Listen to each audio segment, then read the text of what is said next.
You're listening to Election Talk with attorney Carrie Harper on Radio Free 102.3 KJLH. Good morning again, and we're back at it. We have another judicial candidate. We have in our studio Sharon Ransom.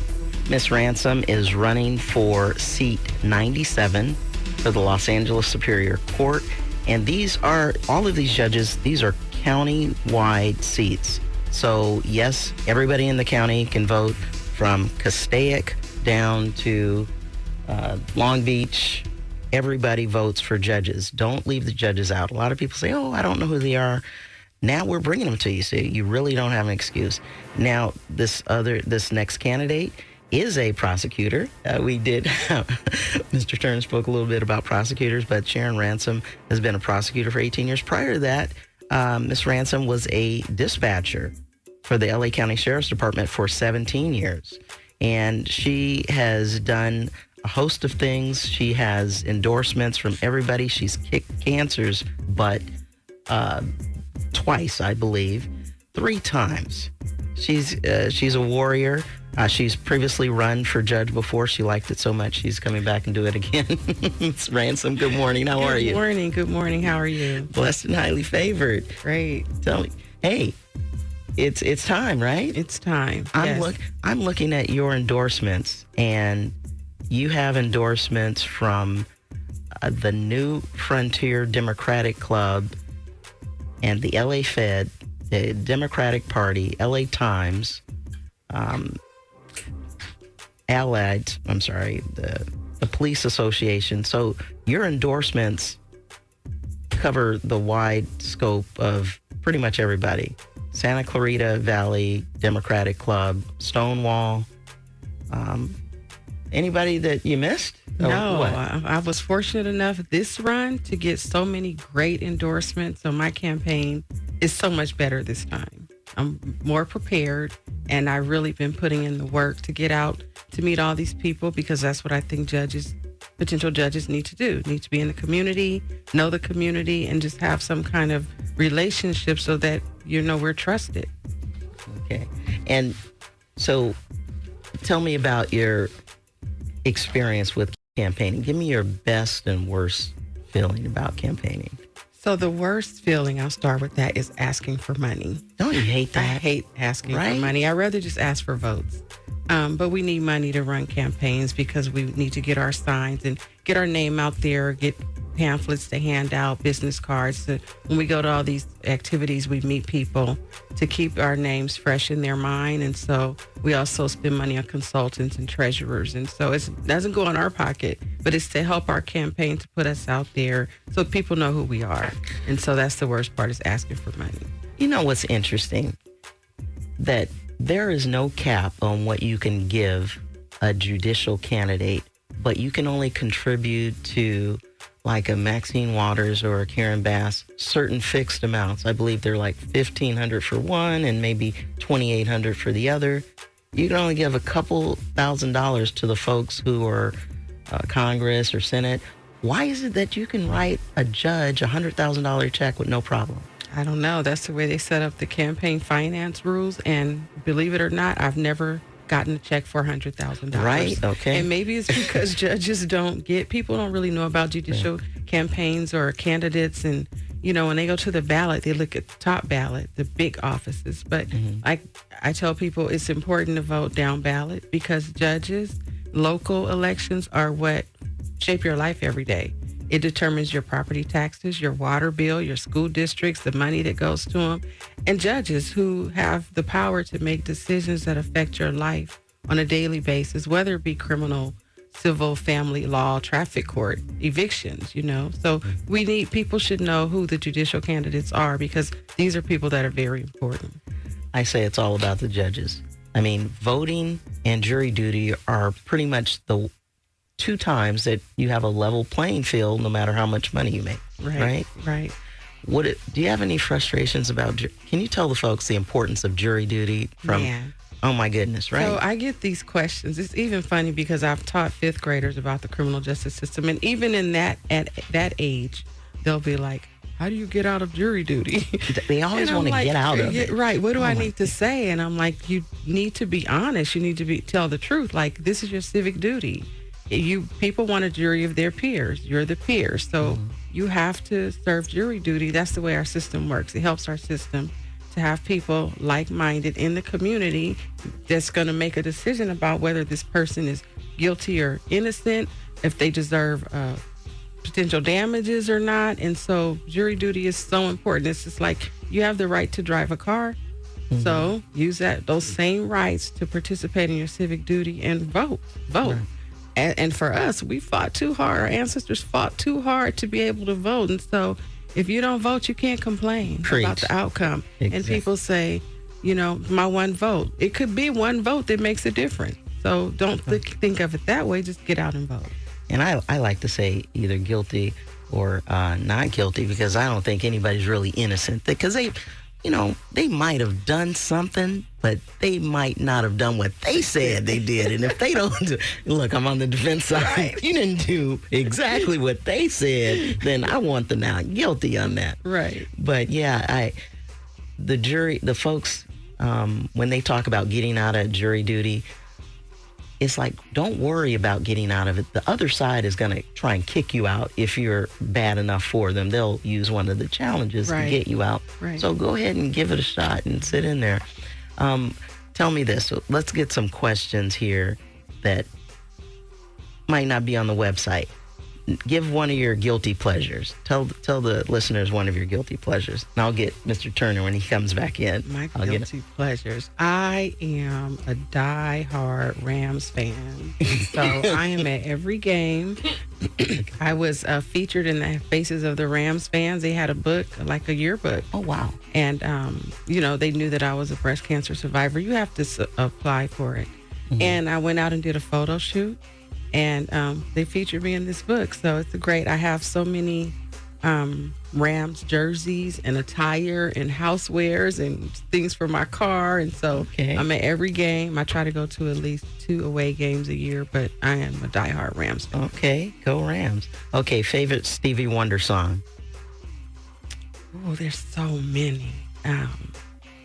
I heard on yesterday, You and I. It's beautiful. It's a beautiful song. And of course, Ribbon in the Sky, right, loves that. Stevie Wonder has so many great songs. I can't, It's hard to pick one out. It's hard to pick one. You're right. Okay, last one. Let's see. We know that football is favorite sport, right? Yes. Okay. One good thing about your opponent and one not so good thing about your opponent. And if you want to pass, I'll pass. That's a kind of a hard one. So my opponent is another black woman.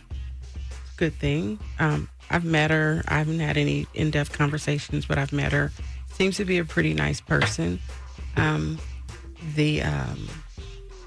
think I had an issue with her running with our ballot designations are very important. And her ballot designation is public defender, and she's no longer a public defender.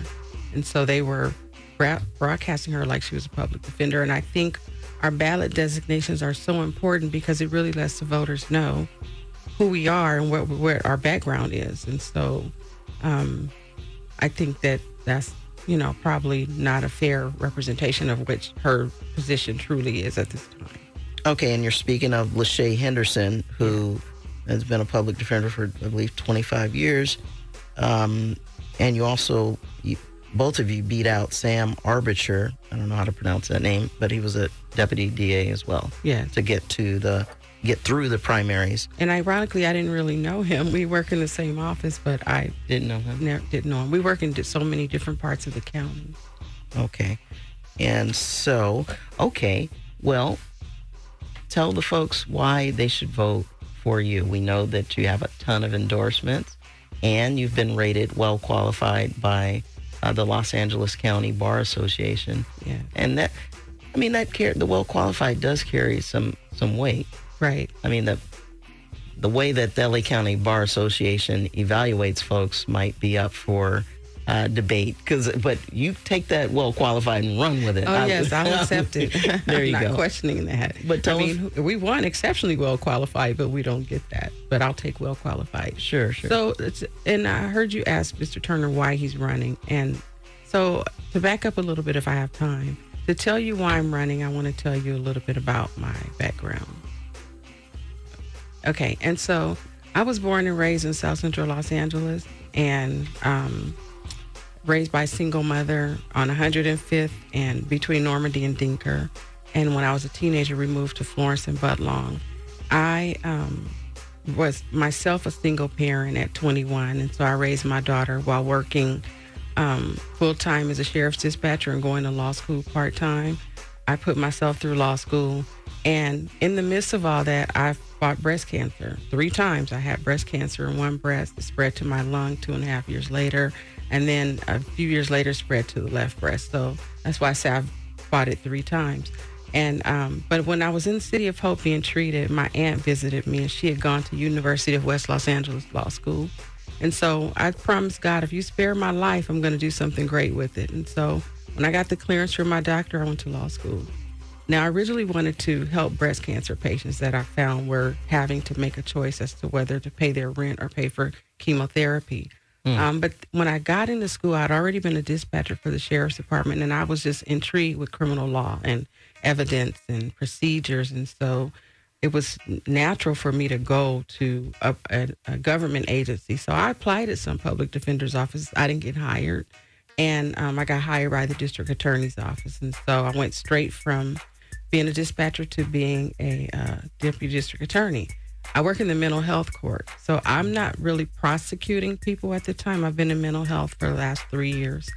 And it's an area where we're doing good work. We're, one case at a time, because you can't prosecute a mentally ill person. You can't sentence them. And so once we find they're incompetent, we're doing things to either get them competent, or if they're too dangerous, we have avenues to keep them in a state hospital until they're no longer dangerous. So I've learned so much in that area. So I just want to being from a true Angelino, a native Los Angeles girl, public school, everything. I want to continue to be a public servant, and just on a different level, because judges have so much power in a person's life, and we need judges that are diverse, that know the community, that are engaged in the community. And so not judges that just sit on the bench and take a file and say, this is what this person did, and they're going to go to jail or whatever may have you. But to really know these people, why they're in court, what brought them there. Is it poverty, lack of resources, lack of knowledge, drug addiction, mental illness? And I've dealt with that so much on a personal and professional level. So I think that's what makes me qualified to be a judge at this point in my life. I have the full life experience, and my experiences have taught me to be empathetic and just see people for who they are and treat them with respect. And that's what we need on the bench, people that understand this diverse LA County and can make decisions based on what you have as a global picture, not just this is a crime that was committed or this is a wrong that was done, but why and what can we do to help this person before we throw them away in prison or jail, to get records, to not be able to get scholarships or go to college or get housing, but try to help them before we put them in a prison or jail. What are your feelings about those mentally unavailable folks who aren't making it to mental diversion, who are unfortunately faced with the curbside executions like a Sandra Massey, or Reginald Thomas out in Pasadena, who are calling for police help and being executed basically because they're mentally unavailable and there's inadequate training at the front line level. Right.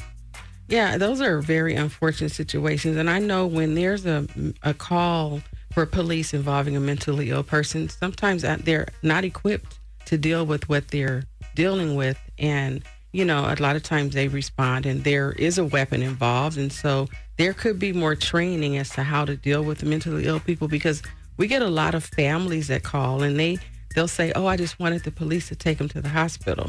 But when they get there, the situation escalates. And so it's very unfortunate. So more training, maybe more resources, more help as to how to deal with it, because a person can just snap, when they can, if they're not medicated, and do something very dangerous. I see it every day because I work in the mental health court. I get all the police reports about things that are happening on the metro rail, in the train stations, in restaurants, people talking incoherently. And so I think police, because there's so much mental illness now and unhoused people, there should be a lot of training to deal with that, because it's where we are. Things go in phases, and right now this is where we are. Yeah, that's...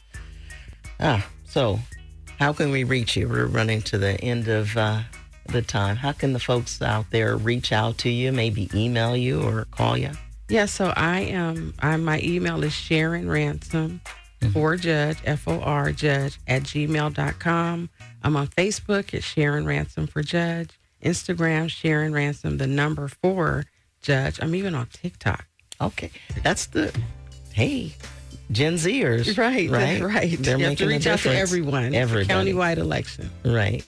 Okay, well, thank you so much for coming in, and you're going to stick around for a couple of calls. I don't know if there are some here, so we'll take a break. Okay. Anybody wants to call in, 310-520-KJLH.